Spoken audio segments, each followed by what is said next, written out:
You're listening to the Podcast Detroit Network. Visit www.podcastdetroit.com for more information.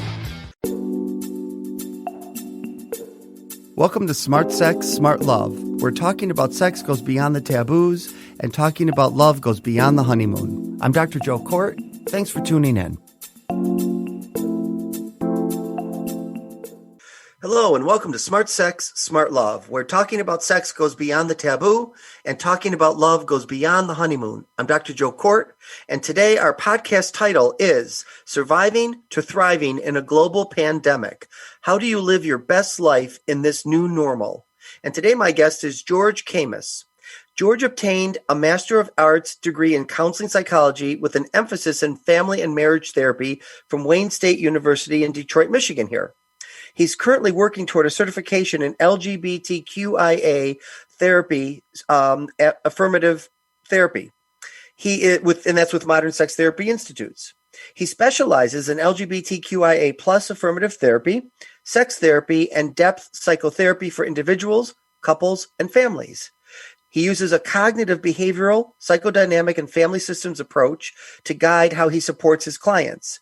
And he most recently joined our center, the Center for Relationship and Sexual Health here in Royal Oak, Michigan. And we're here to welcome you today, George. Welcome. Thank you, Joe. Happy to be here. Yeah, it's a pleasure to have you here and have you on my podcast and to talk about this global pandemic because this is important. And you're going to be running an 8-week group over this and helping people, find their new normal. It's a great thing. Why did you want to do this? Do you think? Where did this come from? Well, I think there's so much collective stress and anxiety in our society today, and I think there's so much great psychoeducational material out there, and I'm just trying to put that in the hands of people who need it. So important. How do you envision people being able to grow and become a better version of themselves at a time of such great stress? Yeah, well, I think in situations like these, when we're thrown into something that we weren't prepared for, we don't really have any choice but to adapt and to change so that we can make the most out of what we have. And so I think that so that we don't get caught in this victim mindset where we think, oh, I can't do anything. I just have to wait it out, which in some sense, yes, it is true. But I also believe that there is a lot that we can do to make the most out of what we have while we ride out this pandemic for however long it takes. Yeah, I love that. I have to say that I have my own reactions when I hear people, it's on TikTok or my friends, or I've done it myself. People are like, I can't stand this. This is horrible. When are we going to be able to? And I'm like, listen, I understand, but most of the people I know, you have a nice house, you have unfinished things you haven't done in your house, you have a relationship to focus more on. Like, let's not take that victim position. And while I say that, I want to appreciate that it can also contribute to mental illness, to feeling suicidal, depression, anxiety. I'm not talking about those people. I'm talking about people that just, like you say, have a victim mentality and can't. I mean, we're such a privileged country that it's like taking away some of our privileges. People get upset about it. Is that what you're talking about? Yeah, I agree. It's not that we're trying to say that depression doesn't exist or that the difficulties that we experience aren't real for some people. But to just blindly put that victim mentality over such a large spectrum of our life, I think that is a really terrible thing to do because, it's like that serenity prayer, like God grant me the ability to know what I can change. I'm kind of botching it here, but God grant me the ability to know what I can change, know what I can't change, and the wisdom to do something about it. Absolutely. And so that speaks to when you talk about your webinars focusing on resilience. Can you talk about what that is and what that means? Yeah. So resilience is the idea that we can bounce back from an extremely adverse event. This could be something like a traumatic, a car crash, it could be something over the long term, like a pandemic that we've been in for 10 or 11 months. And so I bring up the idea of resilience because, for one, it's important to understand that we can build resilience in ourselves, that we can build in ourselves the ability to bounce back from these extremely adverse situations. And while I also talk about stress in the webinar, and stress and resilience it's really related. And I say that we can't remove stress, but we can reduce stress. We live in a world where stress is inevitable, so I don't think it's realistic to understand. I don't think it's realistic to say that we can completely remove stress, but we can reduce it where possible. And I think this class is going to be about managing stress, right? Because that's the biggest thing is stress comes in our lives, and we actually have a lot of it, obviously, in this pandemic, but it's how do you manage it? And people don't always have great coping skills. Yeah. And that's what we're going to be talking about in the webinar too. How can we cope with stress, and how do we identify healthy stress and unhealthy stress? Unhealthy stress is a type of stress that is overwhelming. It debilitates us. It makes us feel like we cannot do anything about it. Healthy stress motivates us to do something. Like if I need money to pay bills, that's stressful. That's going to go motivate me to go out, get a job, make some money to pay those bills. And so there can be healthy stress. Yep. And my husband is better at this than me. He'll say, I don't want to do that now. Let's not start that now. I'm not in a place where I can do that now. And it has irritated me for 28 years because I just do it. I'm like, oh, okay, I'll just do it. Oh, no, I'll just go do this. And then I'm all stressed out. And he kind of has a sensibility about what's going to stress him and what's not. And I would imagine most people have to have that. I don't always have that. I'm always so eager to do something that I miss the cues that, no, now's not a good time. Right. It's like a balance, and there's a lot of neurobiology that goes into it too with the flight or fight system. We don't want our flight or fight system or our parasympathetic nervous system being so overwhelmed that it's shutting down our body, shutting down our brain. We want to balance our lives. We want to balance ourselves so that we are attending to the stress we need to attend to, but we're also taking time, doing things like mindfulness, meditation, which we're also going to be talking about in the webinar, so that we are taking time for ourselves. Yes. And in the webinar, Surviving to Thriving in a Global Pandemic, you talk about being the author of your own story. Tell people what that means. Yeah. So being the author of our own story, this kind of comes from how I think about childhood and how our mind works.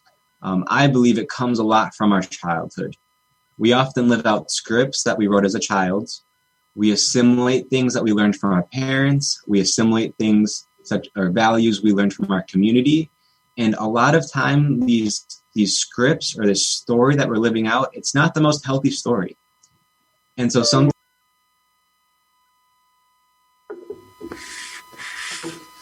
Oops. I think George logged out.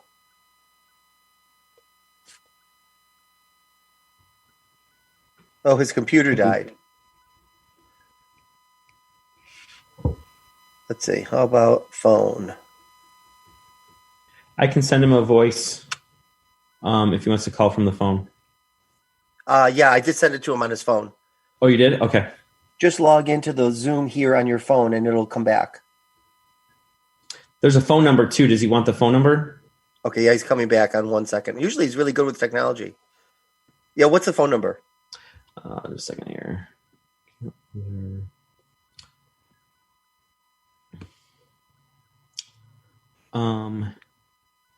Here, you want me to text it to you? The long string. You the whole thing? What? You mean not just the phone number? Yeah, the phone number is just a long string because it's a text to tap or. Oh, here he is. Okay. So sorry about that. All right. Okay, I'm back. All right. So I'm going to ask the question again so we can start from the beginning. Okay, sounds good. All right. Wait, let me find it. Oh. So in the webinar that you're going to be doing, Surviving to Thriving in a Global Pandemic, you talk about the importance of being the author of your own story. What does that mean? Yeah, so being the author of your own story, it kind of goes hand in hand with what I think about about how our mind works, about how a lot of how we think comes from our childhood. We often live out scripts that we wrote as a child. We assimilate things that we learned from our parents. We assimilate values from our community. And sometimes these scripts that we live out, the story we live, it turns out not to be the most healthy. And so in this webinar, we're going to be talking about reviewing these scripts that we wrote, reviewing these values that we've assimilated to see, is this really serving us? Is this something that you want to be a part of your story? So that you can write your own story with awareness, with intent, with the mind of an adult versus the mind of a child. I love that because I feel like even in my own life, my mother and father had an idea who Joey Kort should be, and I had an idea of who Joe Kort should be. And I spent my whole life trying to find my own voice and my own dream and not theirs. Yeah, I think that's kind of the adult journey, figuring out who we are versus who people are making us out to be. Absolutely. You also in the webinar, and I've heard you talk about the difference between being a victim or a survivor. And I think about Esther Perel. She talks about this, she was raised by parents who survived the Holocaust. And she said that there were two kinds of people that survived the Holocaust, those that just survived and those that chose to live. Mm-hmm. So how do you separate these two out? How do you make sense of them? Yeah, well, I love that you brought that example up because I wanted to start with being a victim is a very real thing, especially in the case of a Holocaust. That is something that people did not have a lot of control over. But I love that Esther took the viewpoint of a survivor versus a victim. And what a survivor is a survivor takes responsibility for the situation that they are in. They take they're not blaming their circumstances on other people. They are doing the best that they can with the situation that they found themselves in. And so basically being a victim, being a victim is putting all the blame and responsibility on someone else. Mm-hmm. I'm not responsible for anything that is in my life. Versus a survivor is saying, yes, I have lived. Can we redo that? Yes. I just don't know how to tell Dave where this was. Do you, Brett? Because Dave's not watching, so we'll just have to let him know that there was a break. Yeah, he writes down the blips and stuff, and we'll keep track of them as well. Okay. All right. Yeah. Okay. So do you want to ask me the question one more time, Joe? Yeah. What was it? So I'll just do it. I'll start again. So in this webinar, you're going to be talking about whether you're a victim or a survivor. And I always think about Esther Perel because she talks about Holocaust survivors. She was raised by parents who were, and she said there were two kinds of people that survived the Holocaust: those that survived and those that chose to live. So how do you make sense out of that? Yeah, well, how I make sense of that is how I think of a victim mentality. A victim mentality is when you're putting all the blame on somebody else. You're saying, I'm not responsible for my life. I'm not responsible for the situation I put myself in. While being a victim is a very real thing, especially in the sense of the Holocaust. A lot of people, they didn't have a lot of choice over what happened in those situations. But being a survivor is saying, okay, I'm here now. My future is up to me. They're taking responsibility for their future. They're taking responsibility for what they can change in their life. And I think that's what I like to differentiate in the webinar. We're in a pandemic. There's not a lot we can do, but there are, on the other side of things, there's a lot that we can do. And so I want to help people to change the mentality to that of a survivor so that they're able to move forward, move from these events, and move into a future that they want to write for themselves. And I think you're describing basic therapy, which is, as therapists, we can't change somebody's circumstance, but we can change how somebody experiences their circumstance, paradigm shifts, thinking differently about something, managing themselves better. That's kind of what this webinar is going to do for people, it sounds like. Yeah, I think you're right. And then you talk about values, and how they can impede your endeavors in life. Can you discuss this for a minute? Yeah, so I talk about values and one's philosophy of life in similar ways. Values are what motivates us in life.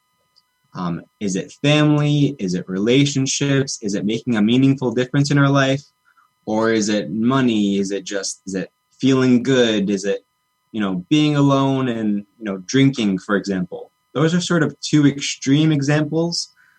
But basically what what I'm showing there is that our values sometimes cannot be the most healthy in our life. Mm-hmm. And That's so, true. yeah. And values, they can impede us in life. If our values are to feel good momentarily, to be alone, that can really impede us from a long-term perspective. So in the webinar, we're going to be looking at what values we have, what values we adopted from our family and our friends growing up. And I suspect that when our participants analyze some of these values, a lot will realize that some of these maybe don't serve them in the long term, and they might want to reassess some of those values. And I think it goes along with, the scripts, right? The values I have, are they mine? Were they taught to me? Were they from religion? Were from my parents? Were they from where? And now I get to decide which values I want to keep and which values don't work for me anymore. Exactly. What do you think about this? In the last part of your webinar, you want participants to talk about goals that they want for themselves in 2021. And I've been hearing people say, I just hope that 2021 isn't the ugly cousin of 2020, which is a horrible thing to say, right? But I feel like, I hope not either, but I feel like it's really your choice. It's you can decide. You can't decide what's going to happen in 2021, but you can decide how you're going to interact with 2021. What would you say to that? Yeah, well, I think, no, we don't know what's going to happen in 2021. But if we take the stance of just being a passive observer, I think we are missing an opportunity where we can really, make something out of this unknown situation that we are moving toward. Mm-hmm. I think it's Lewis Carroll that says, if you don't have any goals, it doesn't matter where you're going in life. So I think setting goals and figuring out how do you want to live 2021 is extremely important, because otherwise you're going to be pushed and pulled by the energy that's around you. So people are going to be challenged in a positive way in your group on looking at their values, looking at the scripts they grew up with, how to become the author of their own story, how to go forward into 2021 with their own new goals. They're going to walk away with lists of things that they're going to create and co-create in that room. Yes. Yep. We're going to be talking about how they want to see 2021 and beyond. What goals do they have? And we're going to be talking about even how they think about goals. How do they write a goal? If you write a goal that's something like, I want to be happy, that's actually not a really good goal, because how do you know when you're going to get there? That's not a measurable goal. Awesome. And so we talk about the importance of defining goals, and we talk about the importance of laying out a plan so that you can actually attain the goal, which is going to be really important moving forward. In the Imago work we do to make a goal or behavior change, we do positive, measurable, specific, and time limited. PMST. So it's very specific and it's not negative. I'm not going to do this anymore. I'm not going to do that anymore. It's over the next month, at least twice a week, I'm going to go to the gym without any expectations. So that's positive. It's measurable. It's specific. And it's time limited, and it's like you say, you can't just make this generalization because you can't step into it. You have to know exactly what it's going to look like when the goal is met. Yeah, and it might be uncomfortable to, for someone you just met to ask you, okay, what's your goal for this next year or these next 5 years? Right. but sometimes it's the hard things that we really have to do that are beneficial. Yes. It's easy to just sit back, watch the news, and just say that you're waiting it out. It's much harder to sit down and write out a plan for how you're going to navigate this unknown. I always hate that. What's your 5-year plan? I used to ask my niece and nephews that when they were 5 and 8 and 10. What's your 5-year plan? You know, like they're like, what the fuck are you saying to me? You know, well, they didn't say fuck, but you know, the idea is, who knows? I mean, I have an idea, but you know, things happen, but you have to have a plan and a vision. I think that's what you're talking about, a vision. Yeah, a vision, something. Who do you want to move into? Because I'll be talking a lot about, you know, unconscious scripts versus conscious scripts, and reacting versus acting intentionally. And so I'm trying to help the participants to move from a place of just reacting unconsciously in life or just living out their unconscious scripts to a place where they can live and act intentionally with goals, with purpose. And so that's what we're going to be accomplishing in this webinar. That's awesome. It's so important. I hope people are listening to you and will want to sign up and want to be and want to have this, because people are so isolated and alone. And while this is all going to be on Zoom, right? It's all going to be online. Yep. It's at least a way for people to connect with one another. Mm-hmm. Yeah, it's a safe way to be social. There's not a lot of ways nowadays to be social besides Zoom, and I think it's going to be a great community. It's going to be a safe space where you can talk about, you can share a little bit about your stories, about your struggles. It's not therapy, you know. If you need to talk about something, you know, you can talk to me on the side. You know, I'm available for coaching, consultation, therapy. But it's a group where we're going to learn how to better ourselves, and we're going to be supporting each other through that. Yeah, and it's psychoeducation. That's important that people know. It's psychology-based, but it's education. It's not psychotherapy, where and I've done these before, where somebody might break into something that's psychological for them, and they need to purge that. That won't be the place to do that. They can address it and bookmark it, but then they need to go see a therapist. Right. Mm-hmm. Right. I'm glad you mentioned that. That's important. Yeah. Is there anything else you want people to know about this group, your practice, you, anything? Well, one other thing that I think people might like to hear is we're also going to be talking a lot about relationships, and we're going to be talking about the baggage that people carry from their past into the future. And I think one of the questions that we are considering for this webinar is like, how is the pandemic related to the baggage that people carry from the past to the present? Is how does the stress from the pandemic kind of influence that? And I think when we experience greater stress, our wounds and traumas from our childhood begin to float to the surface.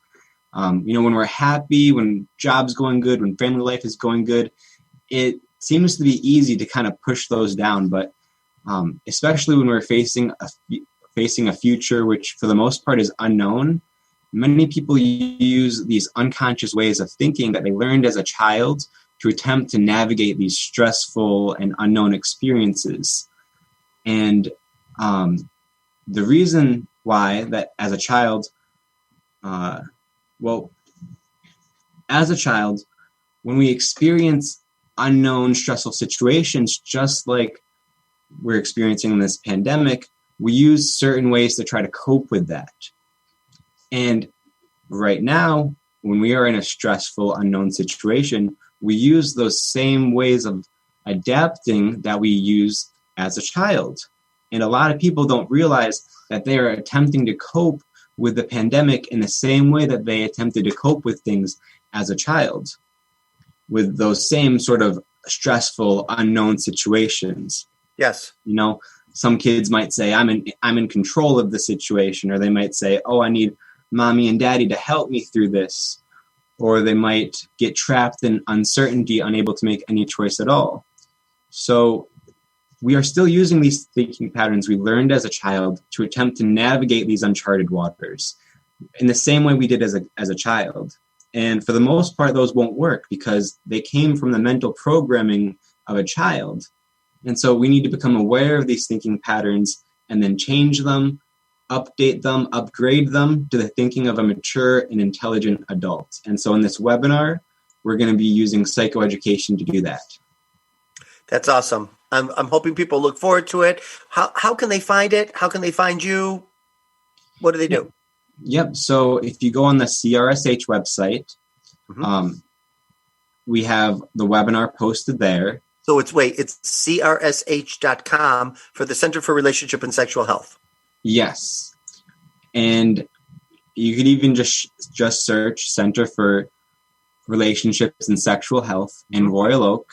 You'll find our website, and there you can either call us to sign up, or you can sign up through our website. Online, right? And it's going to be Sunday nights, 7:30 p.m. Eastern Time.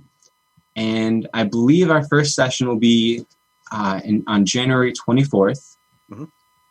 And we might even, depending on the amount of people we get in, we might have a second session on another day, another time, but you'll have to check back in with us to see if that happens. Yes, right. We're getting a lot of response, a lot of interest. We've already started promoting it and publicizing it, and people are just really eager to be a part of something like this. So I hope you look forward to it. I hope they look forward to it. I think it's a really important thing. Thank you so much, George, for being on the show. Thank you, Dr. Kort. It was a pleasure, and I'm so excited to work with all the participants. I'm excited to help people to navigate these uncharted waters. That's awesome. Thank you, George. Hopefully, if you like this podcast, you'll listen to me further. If you're new, keep on listening. I hope you enjoyed it. You can find me on Twitter, on TikTok, on Instagram, on Facebook, all at the @ Dr. Joe Kort. And please stay safe and stay healthy. And I'll see you next time. Thanks for listening to this episode of Smart Sex, Smart Love. I'm Dr. Joe Kort, and you can find me on joekort.com. That's JOEKORT.com. See you next time.